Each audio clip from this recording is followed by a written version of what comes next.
Vous m'avez sélectionné plusieurs animés. Je dis plusieurs mais ça se rapprochait plutôt à des milliers. Peut-être des milliards en fait, non, je sais plus trop finalement. Ce qui est sûr c'est qu'il y en avait pas mal, j'en ai regardé quelques-uns et je vous ai sélectionné 4 animés. Vous allez voir ils sont vraiment insane, sauf un mais vous trouverez c'est lequel. Bref Francis, je t'oublie pas cette fois-ci, balance-moi ce petit générique.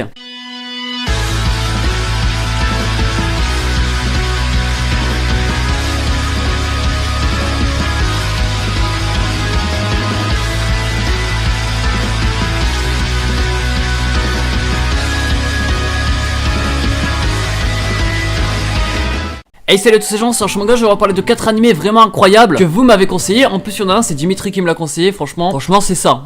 Ça m'a fait souffler du nez parce qu'il n'y avait pas de sens en fait. Comme d'habitude le petit like si t'as aimé, et dites-moi en commentaire qu'est-ce que vous diriez à ceux qui ne veulent pas regarder d'animé. Est-ce que c'est un rapport avec la question que j'avais dit à la vidéo d'avant? Peut-être. Du coup ça sera pour une vidéo aussi. The Honest Within, un truc du genre, c'est un survival game. Il est sorti il y a un an, j'en avais jamais entendu parler et pourtant il est pas si mal. En gros ça nous parle d'un mec qui joue à un jeu sauf qu'il va débloquer une sorte de level caché, un truc du genre. Le problème c'est que ça va l'emmener où? Dans ton...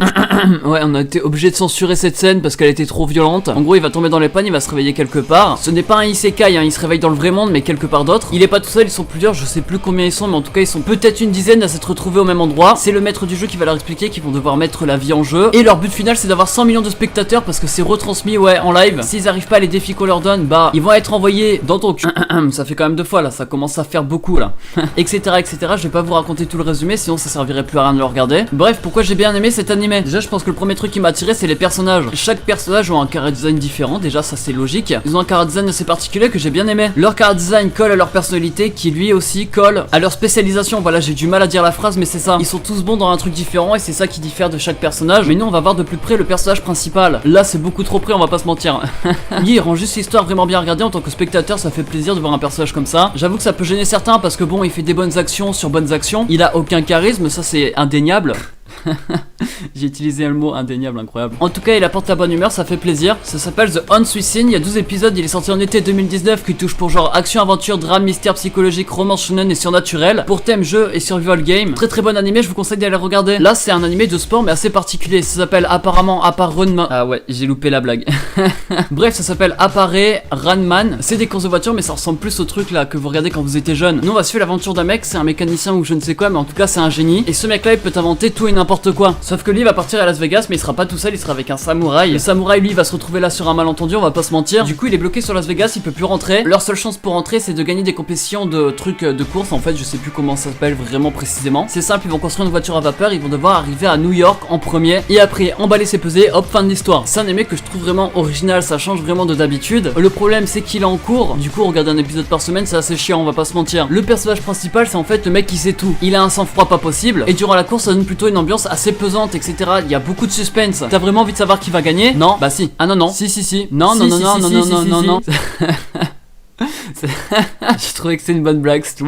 Mais ça on le verra à la fin de cette saison quand l'anime sera terminé. Au niveau de l'animation et les chara design des personnages c'est vraiment excellent, il y a rien à redire dessus. Après c'est du 2020, tous les animés commencent à être beaux, enfin presque. Du coup ils sont bien dans la masse et ça fait plaisir. Il y a 13 épisodes de prévus, il est sorti en printemps 2020. Toujours en cours, qui touche pour genre action, aventure, comédie, historique et pour thème sport mécanique. Ça s'appelle Ranman, notez-le bien parce que... Non rien, on va passer à la suite. C'est l'anime que m'a conseillé Dimitri, ça s'appelle Doro et Doro. C'est dispo sur Netflix et à premier abord j'ai trouvé assez particulier. Non, suit l'aventure d'un mec, c'est un homme lézard parce qu'il a été changé par un mage et une blonde. Bien sûr l'homme lézard lui il veut redevenir comme il était avant, mais le problème c'est qu'il se souvient plus trop comment il était avant en fait. Bref, je vais pas vous mentir que l'intrigue au début j'ai eu du mal à la capter. Du coup je vais vous expliquer un peu comment ça fonctionne dans l'animé. Ces deux personnes que je vous ai citées un peu plus tôt vivent dans un monde apocalyptique où il existe des mages, etc., des gens avec des pouvoirs. Le monde est assez médiocre et lugubre et du coup eux essayent de retrouver des informations par rapport à d'autres mages, etc., qui pourraient avoir des connaissances sur celui qui l'a transformé en lézard. Ils vont retrouver à tuer, à se faire tuer, etc. Enfin bref, c'est un bordel pas possible. Si vous aimez le gore, les trucs comme ça, vous allez comprendre que cet anime est juste incroyable. Au tout début, hormis que j'avais pas trop compris ce qui se passait et que l'animation était assez particulière, on va vite être dans l'histoire et malgré que vous comprenez rien, bah regardez. C'est très psychologique mais aussi très drôle. Le personnage principal arrive beaucoup à rigoler et à utiliser l'humour absurde. Il y a quelques blagues qui m'ont fait rire et en plus il est vraiment très chaud, on va pas se mentir. En vrai je sais même pas si en cet anime il y a vraiment des méchants ou des gentils. Alors si, il y a des méchants. Mais est-ce que les gentils eux sont méchants? C'est là où je voulais en venir. J'arrive pas trop à cerner les personnages ou en tout cas j'ai peur de faire une mauvaise interprétation du truc. Du coup si vous l'avez vu, dites-moi en commentaire commentaire ce que vous pensez sur les personnages principaux et sur l'histoire en général de Doro machin. Voir si on a à peu près le même point de vue sur l'animé et je répondrai au premier commentaire de la vidéo. Il y a 2 épisodes, il est dispo sur Netflix, il est sorti cet hiver. Il touche pour genre action, comédie, drame, horreur épouvante, psychologique, seinen et surnaturel et pour thème démon et magie. Déconseillé au moins de 18 ans, de la violence oui et très beaucoup, et en fait il y en a beaucoup de violence, il y a que ça presque. Le dernier animé ça s'appelle Keijo, c'est un ecchi et vous le connaissez sûrement. Nous on suit une meuf qui a vu ça là, je sais plus où, mais en tout cas elle voulait faire ce sport. Elle va rejoindre l'académie exprès, mais vous allez me demander c'est quoi le sport. Le but c'est simple, t'es sur l'eau sur une plateforme et tu dois faire tomber tes adversaires avec tes fesses ou ta poitrine. Alors les gens, pourquoi je regarde cet animé? Bah moi je crois que la question est vite répondue.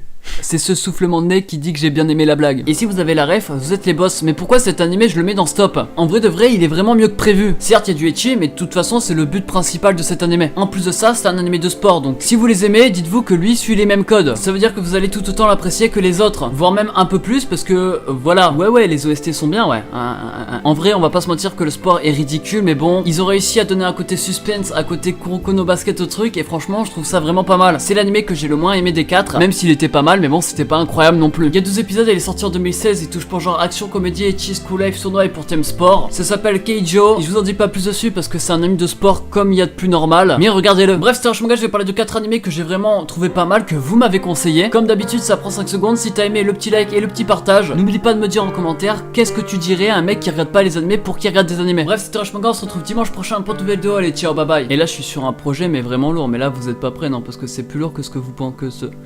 Ouais, voilà.